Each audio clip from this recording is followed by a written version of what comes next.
Hello, guys. This is Peter from Sun Insurance and Logistics, and today I wanted to do a video on one of my fleet vehicles here. The 2048 is one of my fleet vehicles, and I wanted to kind of go through on what you are supposed to do if you buy a new van. You are trying to go into the trucking business, so I wanted to go over some of the few things which you need to do before you got the road.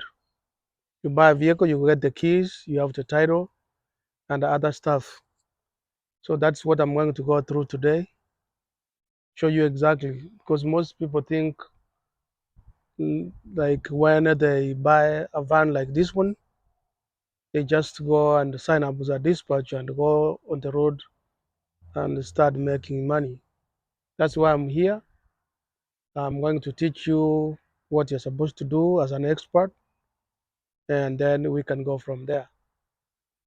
So uh, make sure you watch this video from the start to the end, because it might help you to improve your skills on the road. Uh, and if you are new to this channel, the Sun Insurance, make sure you subscribe to our channel, like, share, and turn your notification on every time we do a video like this. You can definitely get notified. All right, guys, let's get started. So, guys, what I was talking about, those ones who are looking at me out there, this is one of the freight vehicles I was talking about. So when you buy a vehicle like this, you get the keys and you do the paperwork. But there are some of the things which I'm going to walk you through to check and make sure everything is fine. So if you have a vehicle like this, my camera person can focus inside, and yeah, you kind of check and make sure everything inside works fine. And to start from outside here, you look at the tires. And the way to measure the tires, you can get a coin and kind of put it here and look at the tires to see if the tires are working properly. Okay, make sure they're ready to go. And check the fuel. You have make sure you have this cap closed, and you check the tires. For example, this one I see as a small nail I'm seeing here. I didn't know about this one, but I'm going to take care of it. And then you look around and just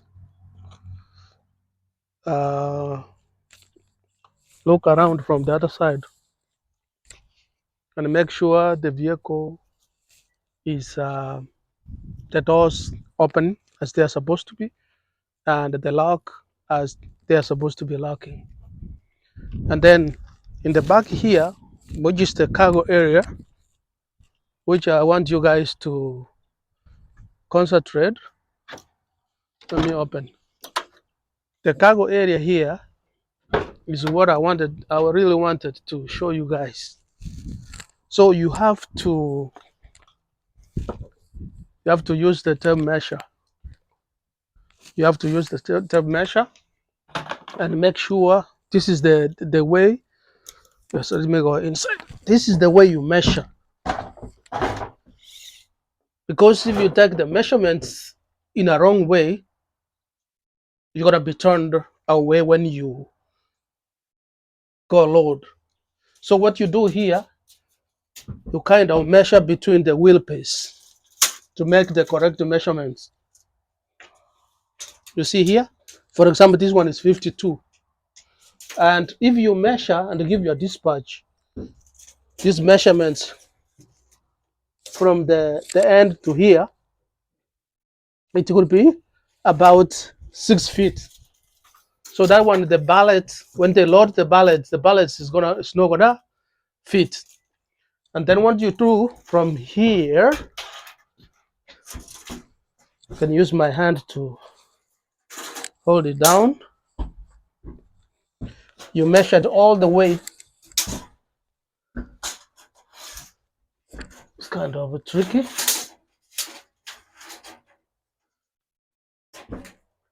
Hold it down like this, all the way up to the door. The door. For example, this is 107. So that's the length.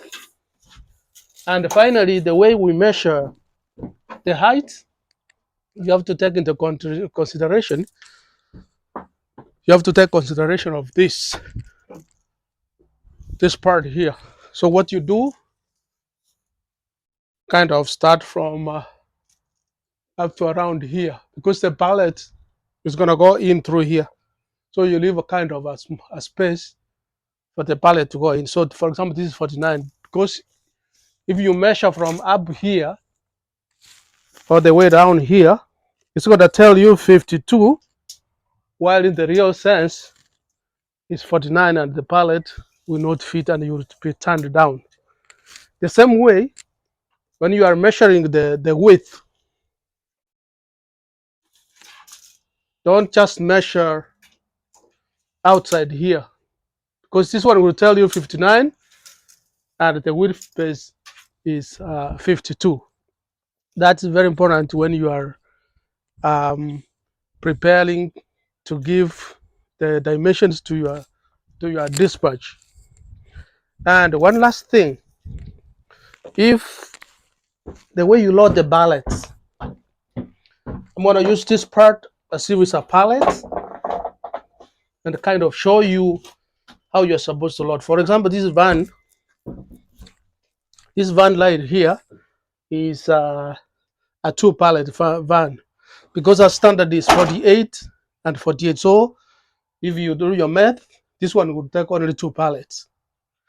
And the way we load the pallets is, if it's 1 pallet, I want you to to listen very clear, please.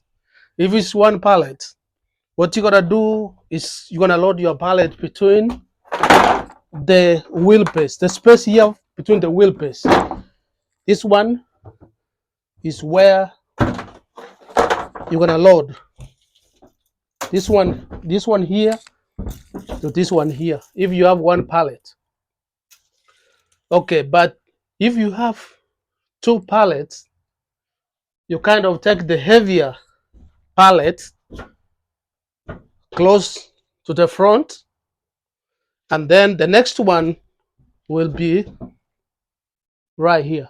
The reason why you put it right here is they will be secure in case you want to step on the brakes, so that this pallet cannot shift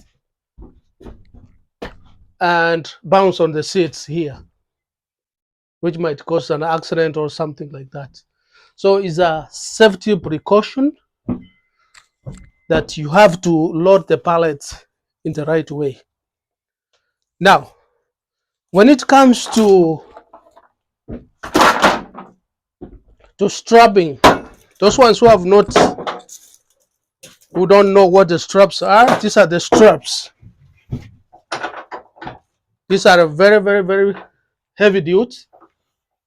And when I bought this van, I bought with them, but looks like I might buy like 2 or 3 of them.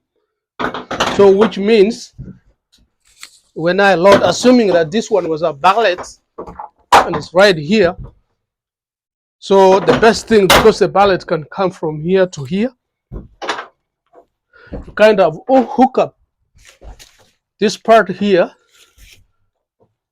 you put it over there, or this one right here. Can you show them the camera? This hooks. You hook them like this, and then there's another hook right here,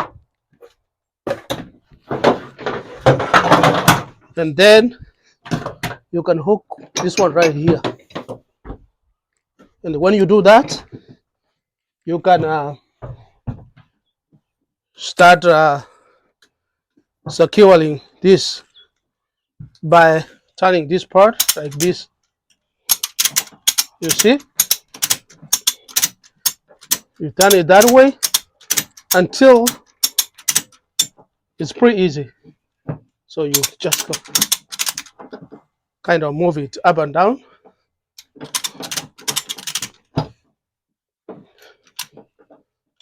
Like this, up and down, until you secure. So the pallet will be secured like this one, very tight. And if you add another second belt strap, you hook it here, and you can hook the other one here.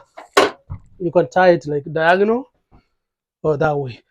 And that one will make your load very, very, very secure, because you don't want your insurance to come in if you damage the customer's load.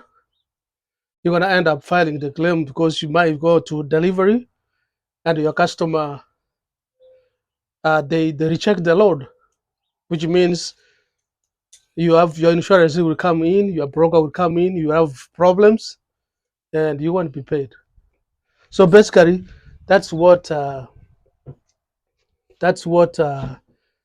wanted to tell you. And then we do have load bars. I don't have them here, but those ones who are familiar with the load bars, those are the ones you can put across. You can put them across like this. They are bars, steel bars, so that they can prevent the load from shifting backwards, or when you brake, shifting forward. So that is very, very important. Let me know, guys, what you think, and let me know, guys, what you think. If you have a question about to load or unloading, because most of the time the forklift comes, loads the pallets, and when you go to reverse to go and unload, the forklift comes and drives in. If you have a ramp or something, and then they come and unload. So basically, that's what it takes. But very important. That's why I concentrated in the cargo area, because this is a cargo van, and if you don't have all this information, you're gonna be having a lot of problems, and you won't be able to accomplish your your assignments. So guys, thank you so much for watching this video. Watch for many more videos coming every Saturday.